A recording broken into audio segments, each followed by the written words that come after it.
Kazımcan, bayaq dedin ki, mən Şəbnəm Qəhrəmanovaya heç vaxt mahnı vermərəm.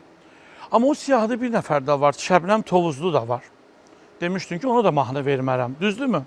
Elə bir iddia var ki, niyə verməsin? Kriteriya Kazımcan bir bəstəkarda hitmakerdir. Yəni mən onlara yaza bilmərəm mahnı.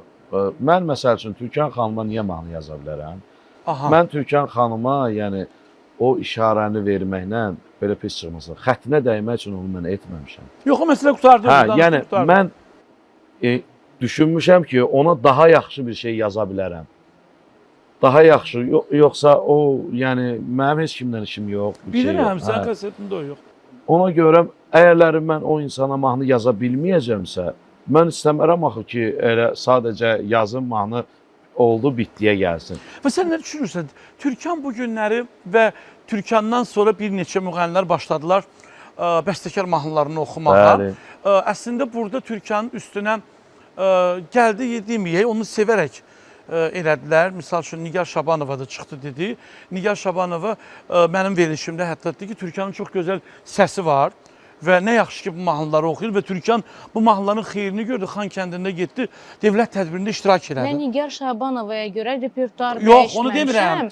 Kazım, bir dəqiqə. Bəstəkar mahnıları ifa. Bunu açıqlamaya sual verərək danışacağım. Bax, əslində Türkan inada sübut elədi ki, Tonlarda 50 ildə oxuyur bu adam. Yox, oxuyurdu, amma gedib aranjman eləsin, bunu yeni bir təqdim öz adı ilə və orada sən ki, Nasbəri xanım Dostəliyeva 2 dəfə mənim efirimə çıxdı, ikisində də mənə dedi ki, mən Türkanla çıxmaq istəyirəm.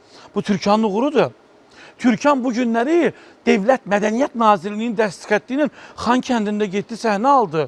Oradakı müğənnilərlə. Bu Türkan üçün bir trampolindir. Türkan mən əminəm ki, ürəyində Heydər Əliyev sarayında da konsert vermək istəyir. Türkan bugün istəyir dövlət tədbirlərində də iştirak eləsin. Necə ki, sən olursan bu günləri ən möhtəbər tədbirlərə sənin çağırırlar. Məsəl üçün də olursan. Səncə müğənnilər mütləqmi ki, sənət yollarında bir 5 dənə də olsa bəstəkar mahnısı samballı olmalıdır? Əlbəttə olmalıdır. Bu olmalıdır da. Bu sən axı bu torpağın evladısan.